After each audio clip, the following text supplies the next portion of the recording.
But I want to just congratulate you. That was a great election, actually. We were watching it with interest, and I think Canada chose a very talented person, a very good person, because we spoke before the election quite a few times. And it's an honor to have you at the White House and the Oval Office. And you see the new and improved Oval Office as it becomes more and more beautiful with love. You know, we handle it with great love and 24-karat gold. That always helps too, right? But it's been a lot of fun. We're going over some of the beautiful pictures that were stored in the vaults that were for many, many years, in some cases over 100 years. They were stored in vaults of the great presidents, or almost great presidents, all having a reason for being up, every one of them. So it's very interesting. But I just want to congratulate you, and ran a really great race. I watched the debate.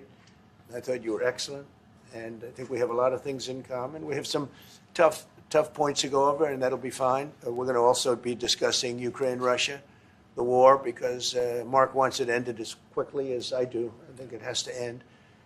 We had some very good news last night. The Houthis have announced that they are not, or they've announced to us at least, that they don't want to fight anymore. They just don't want to fight. And we will honor that. And we will stop the bombings. And they have capitulated, but more importantly, we will take their word. They say they will not be blowing up ships anymore.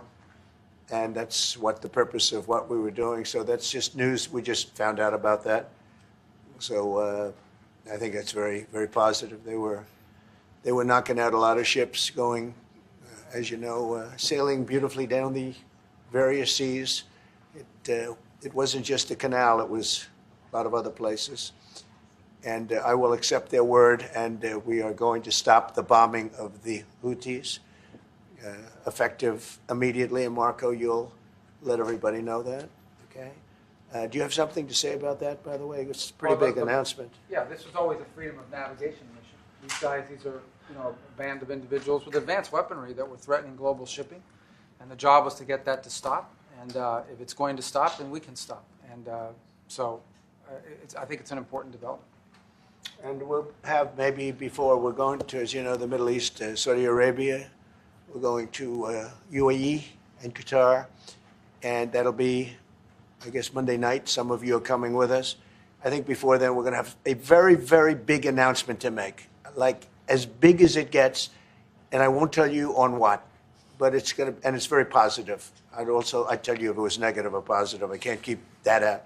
It is really, really positive. And that announcement will be made either Thursday or Friday or Monday before we leave. But it'll be one of the most important announcements that have been made in many years about a certain subject, very important subject. So you'll all be here. Mark, would you like to say a few words? Well, thank you, Mr. President. I'm on the edge of my seat, actually, for the big announcement. But thank you for your hospitality and above all, for your leadership. You're a transformational president, focus on the economy with a relentless focus on the American worker. Securing your borders, ending the scourge of fentanyl and other opioids, and securing the world. And I've been elected with my colleagues here, with the help of my colleagues here. I'm going to spread the credit to transform Canada with a similar focus on the economy, securing our borders, again on fentanyl. Much greater focus on defense and security, securing the Arctic and developing the Arctic.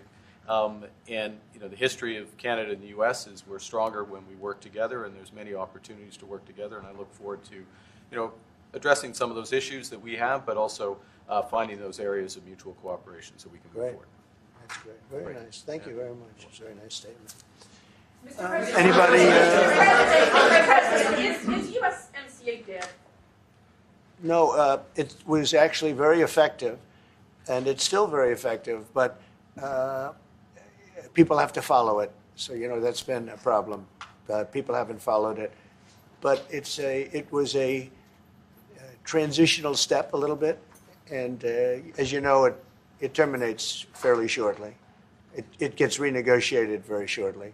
but I thought it was a very positive step from NAFTA. NAFTA was the worst trade deal in the history of our country, probably in the history of the world.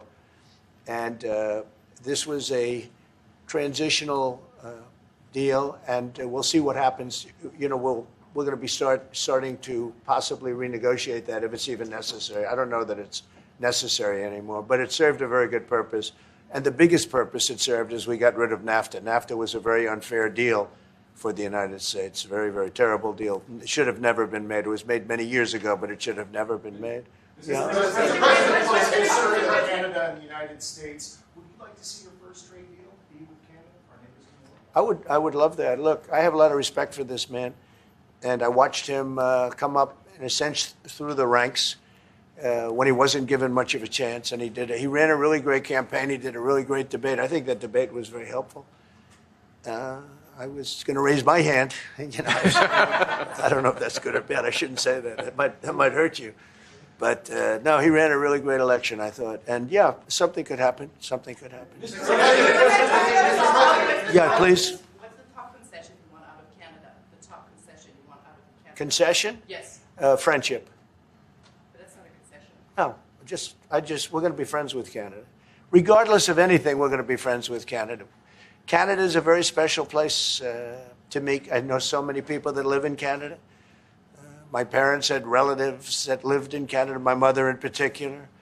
And no, I love Canada. I have a lot of respect for the Canadians. Wayne Gretzky, I mean, how good, the great one.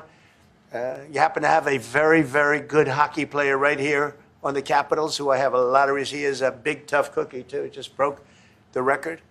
And he's a great guy. And, you know, we had the team here, and I got to know a lot of the players. But now Canada is a very special place. Yeah, please. Mr. President, and Mr. Prime Minister, I'd like to get your response to this too. But Mr. President, you have said that Canada should become the 51st state. Yeah.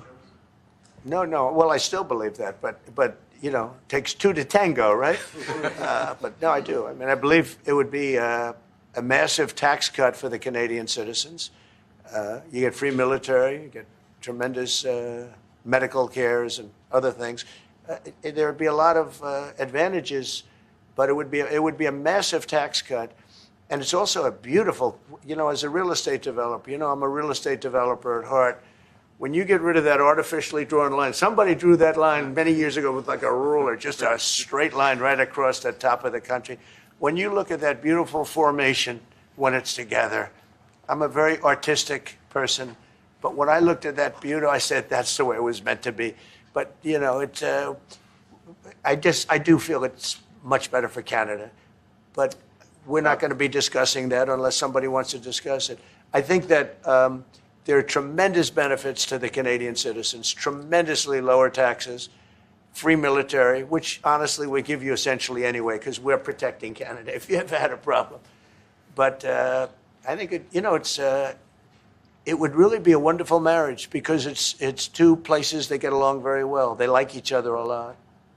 Well, if I may, as you know from real estate, there are some places that are never for sale. That's true. We're sitting in one right now, you know, Buckingham Palace that you visited as well. That's true. And having met with the owners of Canada over the course of the campaign last several months, it's not for sale, won't be for sale ever.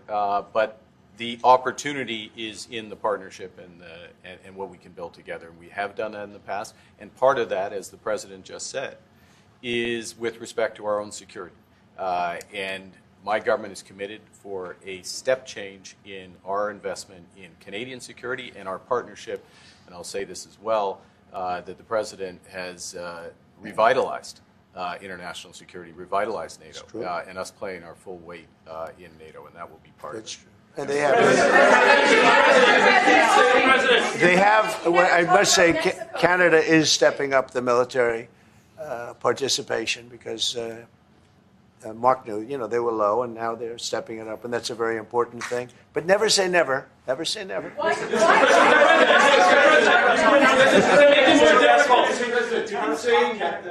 What would it take to get the tariffs off of Canada? Well, we'll be talking about different things. Like, you know, we want to protect our automobile business, and so does Mark. but we want to protect. We want to make the automobiles, and we want to, we have a tremendous abundance of energy, more than any country. We have, just in Alaska alone, Anwar has been reopened now. Anwar is probably the largest find anywhere in the world. They say it's larger than Saudi Arabia. I don't know, but it's a lot. But we have tremendous amounts of energy. Other countries don't. We're both lucky in that way. They have energy. We have energy. We have more than we can ever use and more than we could ever sell, actually. And you have the same thing. So we're two countries that are very lucky. If you look at China, they don't have that. It's a big disadvantage. Other countries, most countries don't have. Most countries don't have that. So Canada and us, we have a lot of advantages over other places. Mr. President, when you consider what Mr. Carney just said, that Canada is not for sale, does this make the discussion a little more difficult to start on? No, not at all. No, not at all. No, time will tell. It's only time. But I say never. I've had many, many things that were not doable, and they ended up being doable, and only doable in a very friendly way. But if it's to everybody's benefit, Canada loves us and we love Canada. That's, I think, the number one thing that's important. But we'll see. I mean, over time, we'll see what happens. China. I was hoping you could clarify something. Earlier this morning in Capitol Hill, Secretary Bessent said that there had been no negotiations yet with China.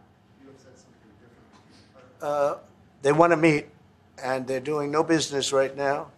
And those ships are turning around in the Pacific Ocean. Big turn. Those are big ships. Those ships take about 10 miles to turn. And, we lost $1 trillion to China on trade because of an incompetent president that we had who preceded me, grossly incompetent. You're finding it out more and more now. And by not trading, we're losing nothing. So we're saving $1 trillion. It's a lot. But they want to negotiate, and they want to have a meeting, and we'll be meeting with them at the right time. But you haven't met with them yet. I have not met with them, no, of course. You would know if I met. I'd tell you.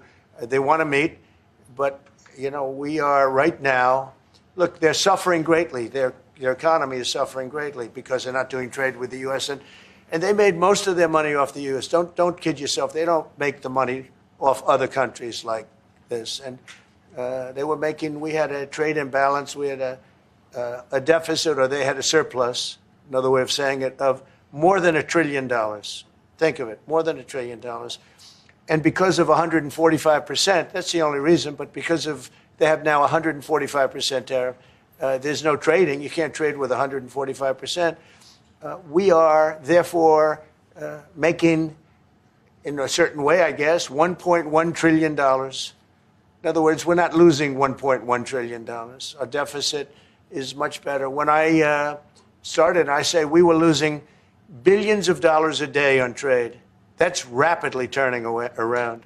We looked at numbers this morning. So we were losing, the United States during Biden was losing more than, I won't even give you numbers because they're so embarrassing, but billions of dollars a day on trade. Those numbers are rapidly turning between the tariffs. Don't forget, we're now getting 25% on cars, 25% on aluminum, 25% on steel, and maybe more importantly, massive numbers of companies are moving into the United States. Honda, we have tremendous, the car companies are moving in at levels we've never seen before. The biggest investment ever made in the United States is being made right now. Trillions of dollars. I would say we could be at $9 trillion. You could go back to other presidents. They haven't had $1 trillion for their entire term. Look at Biden. He had bad numbers. People were leaving. They weren't coming in. They were leaving with Biden, and he didn't know the difference. The only thing he knew is people coming in. You know who they were? Illegal immigrants, okay, from prisons, from mental institutions, from all sorts of places that weren't good, from gangs, from Venezuela. They were coming in, and they were criminals and murderers, 11,888 people that murdered, and at least half of them murdered more than one person. This is what Biden led into our country. I'm bringing in big companies. We have Apple is investing $500 billion. We have Jensen, as you know, is going to be 500 biggest chip maker, or chip thinker, I call him. He's really a thinker more than a maker. But we also have the maker. Mr. Wei. I get to know them all in the last, it was a cram course, but they're all moving into America because of the tariffs. And I don't think people have appreciated it. Some people do, some of the smart people do. So we have more money coming in. It's really an amazing thing. We have more money being invested in the United States now than at any time ever before in our history, and it's not even close. And I think the real number could be 9 or 10 trillion. We don't know everybody that's doing it. We have many. I just heard about a plant that's being built right now, a very, very top-of-the-line company, and they didn't come to the White House. They're just doing it because they're making it because if they build here, there are no tariffs. And this is the big market. This is the market. That sets us apart from it. This is the market where everyone wants to be. Now, if I didn't come here and do this, all of a sudden we wouldn't be the market where everyone wants to be. So we're able to do it in time. But we're going to have a great announcement. And I'm not necessarily saying it's on trade. Going to the beginning, we're going to have a great announcement over the next few days, an announcement that will be so incredible, so positive. And I'm not saying, I don't want you to think it's necessarily on trade. Just to finish, we also have a situation, because everyone says, when are you going to sign deals? We don't have to sign deals. We could sign 25 deals right now, Howard, if we wanted. We don't have to sign deals. They have to sign deals with us. They want a piece of our market. We don't want a piece of their market. We don't care about their market. They want a piece of our market.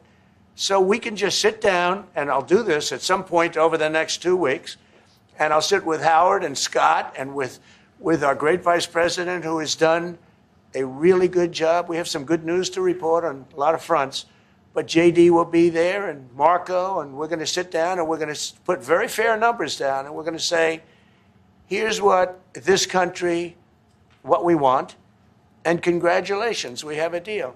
And they'll either say, great, and they'll start shopping, or they'll say, not good, we're not going to do it. I said, that's okay, you don't have to shop. Now, we may think, well, they have a right, that maybe we were a little bit wrong, so we'll adjust it.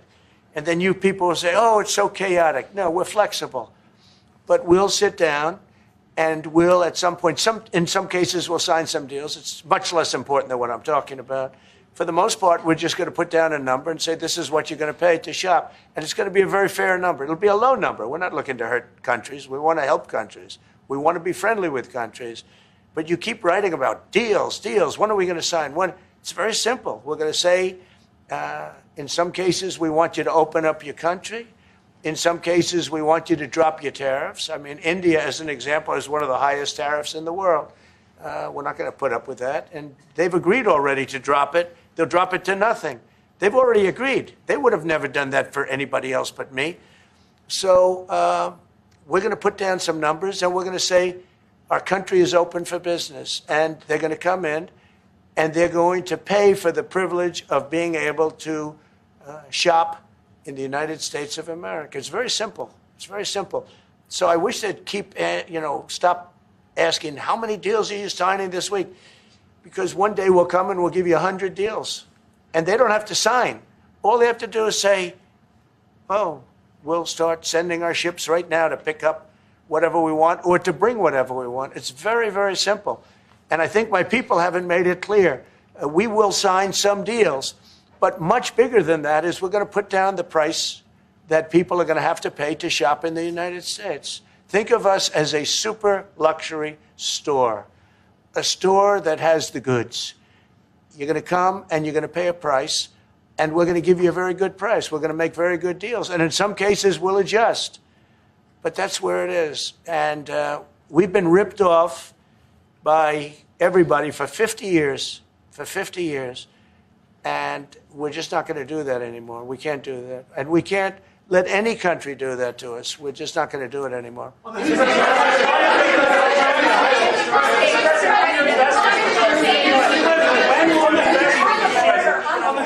you tell us a bit more about the deal that you've reached with the Houthis? No, it's not a deal. They've said, please don't bomb us anymore, and we're not going to attack your ships. And where did you hear about that? It doesn't matter where I hear it. The very good source, I could tell you. Very, very good source. Would you say, Marco? I would say pretty good, right, JD? A very good source. No, they don't want to be. They don't want to be. They don't want to be bombed anymore. Sort of thought that would happen. No, no, behind you, please. Clarifying something you said on USMCA, is the U.S. prepared to walk away from that pact? From what pact? USMCA. No, it's fine. It's there. It's good. We use it for certain things. It's there. We have the USMCA is a good deal for everybody. I won't say this about Mark, but I didn't like his predecessor. I didn't like a person that worked for. She was terrible, actually. She was a terrible person. And she really hurt that deal very badly because she tried to take advantage of the deal and she didn't get away with it. You know what I'm talking about. But so, you know, we had a bad relationship having to do with the fact that we disagreed with the way they viewed the deal. And we ended it. You know, we ended that relationship pretty much. The USMCA is great for all countries. It's good for all countries. We do have a negotiation coming up over the next year or so to adjust it or terminate it. Mr. President. I'll say a word on USMCA, if I may, Mr. President. It is a basis for a broader negotiation. Some things about it are going to have to change. And part of the way you've conducted these tariffs has taken advantage of existing aspects of USMCA. So it's going to have to change. There's other elements that have come, and that's part of what we're going to discuss. Right. During the campaign, Prime Minister Carney talked about the American betrayal. How do you react if Canada decided not to shop in the American store as much as before and decided to partner with other countries? Well, we don't do much business with Canada from our standpoint. They do a lot of business with us. We're at like 4%. And usually those things don't last very long. You know, we have great things, great product. The kind of product we sell, nobody else can sell, including military. Look, we make the best military equipment in the world, and Canada buys our military equipment, which we appreciate. But we make the best military equipment in the world by far. The missiles, the submarines, everything. Everything we have is really top notch. I rebuilt our military during our last term. Stupidly, we gave some away to Afghanistan, which shouldn't have happened. But that was, I think it was the most embarrassing moment in the history of our country. It was just very incompetent people. But if you look, the man that's now the head of our Joint Chiefs, he led the attack on ISIS for me. That's why he's the head of the Joint Chiefs. And Raisin Kane, he was unbelievable. And as you know, we defeated ISIS in 3 weeks. It was supposed to take 5 years. We did it in 3 weeks. And he ran the campaign. I said, I like him. But I knew him before. I went to Iraq, and we agreed to a plan, and that was the plan. And as you know, we did it in record time. So we have the best equipment in the world. We have a lot of things. But Canada does a lot more business with us than we do with Canada. Yeah. Mr. President, can I go after your investments, Mr. President? When do you think the investments that you've announced, the trillions, will finally hit economic data this year? When you're saying about the tariffs? No, about the investments that you've announced. It's hitting right now. Look, they're already starting AI plants. These are not people that look for financing. That's a good thing. You know, in real estate, you get a site, then you have to look for financing, you have to get your zoning, 5 years later you start building, you get a bank, then the bank's no good. These people have massive amounts of cash. The CHIPS Act was a ridiculous thing because that doesn't get them to build. All we did is hand very wealthy companies money. The CHIPS Act that was done by Biden. Billions, we give them billions of dollars. They don't even have to do anything with it. And then if you weren't, if you didn't have, and I don't want to be a wise guy, but if you didn't go with the DEI, if you didn't go with all of the different things, woke, if you weren't woke, you couldn't even use the money. You had to have a certain percentage of this and that and that and that. It's impossible to have. The companies actually complained to me. They said they gave me all this money, but nobody can get these people to do anything. I mean, look, President Obama, and if he wanted help, I'd give him help because I'm a really good builder and I build on time, on budget. He's building his library in Chicago. It's a disaster. And he said something to the effect, I only want DEI, I only want woke. He wants woke people to build it. Well, he got woke people, and they have massive cost overruns. The job is stopped. I don't know. It's a disaster. And I don't like that happening because I think it's bad for the presidency that a thing like that should happen. He's got a library that's a disaster. And he wanted to be very politically correct, and he didn't use good, hard, tough, mean construction workers that I love, Marco. I love those construction workers. But he didn't want construction workers. He wanted people that never did it before, and he's got a disaster in his hands. Like millions of dollars, really many millions of dollars over budget. And I would love to help him with it, or somebody else. I could recommend professionals. But it was not built in a professional manner. By the way, nor was in California a little train going from San Francisco to Los Angeles that's being run by Gavin Newsom, the governor of California. Did you ever hear of Gavin Newsom? He has got, that train is the worst cost overrun I've ever seen. It's like totally out of control. So then they said, all right, we won't go into San Francisco. We'll stop 25 miles short. And we won't go into Los Angeles. We'll stop 25 miles short. It's hundreds of billions of dollars for this stupid project that should have never been built. And then they realized that it would have been a lot less costly if we just gave limousine service back and forth and gave it free. They would have saved hundreds of billions of dollars. They have airplanes that go there for one 1/100th the cost. And they have cars. They have a thing called the highway that goes back and forth. It's not fully utilized. And they got involved with this project. And Gavin, I always liked Gavin. I had a good relationship with him. I just got him a lot of water. I sent in people to open up that water because he refused to do it. And we just got him a lot of water. If they would have had that water, and if they would have done what I said to do, they wouldn't have had the fires in Los Angeles. Those fires would have been put out very quickly. But if you think about it, and you got to take a look at this, it's the worst cost overrun I've ever seen. I've watched a lot of stupid people build a lot of stupid things, but that's the worst cost overrun I've ever seen, what's happening between San Francisco and Los Angeles. And you ought to ask about that because this government is not going to pay. I told our very great new Secretary of Transportation, he's doing a good job, Sean Duffy, I said, we're not going to pay for that thing. It's out of control. This is something that you don't have things like this. It's not even conceivable. Like 30 times over budget, 30 times. It's the craziest thing and now it's hundreds of, it was supposed to be a simple train. And I think the media should take a look at it. And I'd love him to run for president on the other side. I'd love to see that. But I don't think he's going to be running because that one project alone, well, that and the fires and a lot of other things, pretty much put him out of the race. Mr. President, what changes would you like to see to the USMCA? Or what changes would you like to see? We're going to work on some subtle changes, maybe. I don't even know if we're going to be dealing with USMCA. We're dealing more with concepts right now. Look, right now, we're doing trade. We have trade. They're paying a tariff on cars and steel and aluminum.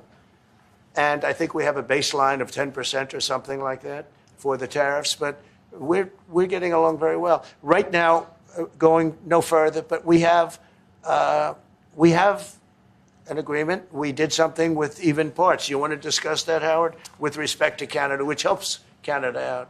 Sure. So we've made an arrangement with the car companies that 15% of their USMCA parts are included, and then 15% of foreign parts from the manufactured suggested retail price are not tariffed to help domestic manufacturing really thrive. So it gave them a chance to be able to build their car parts factories if they're going to. A lot of these companies already have factories, and what they have to do is just fill them out. But they're able to build them in the United States, so we gave them a pretty substantial period of time. Just to clarify, Mr. President, is there anything the Prime Minister can say to you today to change your mind on tariffing Canada? Tariffing cars? Tariffing Canada. Is there anything he could say to you in the course of your meetings with him today that would get you to lift tariffs on Canada? No. Why not? Just the way it is. What's your first state? Yeah. If Canadians don't want it, would you respect that? Sure, I would. But this is not necessarily a one-day deal. This is over a period of time they have to make that decision. Yes, go ahead. Yeah, if I may. Respectfully, Canadians' view on this is not going to change on the 51st state. Secondly, we are the largest client of the United States in the totality of all the goods. So we are the largest client of the United States. We have a tremendous auto sector between the two of us, and the changes that made have been helpful. 50% of a car that comes from Canada is American. That's not like anywhere else in the world. And to your question about is there one thing? No, this is a bigger discussion. There are much bigger forces involved, and this will take some time and some discussions, and that's why we're here, to have those discussions, and that is represented by who's sitting around the table. See, the conflict is, and this is very friendly. We're not. This is not going to be like we had another little blow up with somebody else. That was a much different. This is a very friendly conversation, but we want to make our own cars. We don't really want cars from Canada, and we put tariffs on cars from Canada, and at a certain point, it won't make economic sense for Canada to build those cars. And we don't want steel from Canada because we're making our own steel, and we're having massive steel plants being built right now as we speak. We really don't want Canadian steel, and we don't want Canadian aluminum and various other things because we want to be able to do it ourselves. And we, because of past thinking of people, we have a tremendous deficit with Canada. In other words, they have a surplus with us. And there's no reason for us to be subsidizing Canada. Canada's a place that will have to be able to take care of itself economically. I assume they can. I will tell you that Trudeau, when I spoke to him, I used to call him Governor Trudeau. I think that probably didn't help his election. But when I spoke to him, I said, so why are we taking your cars? Why are we taking we want to make them ourselves. I mean, I said, and if the price of your cars went up, or if we put a tariff on your cars of 25%, what would that mean to you? He said, that would mean the end of Canada. He actually said that to me. And I said, that's a strange answer, but I understand his answer. But no, I mean, it's hard to justify subsidizing Canada to the tune of maybe $200 billion a year.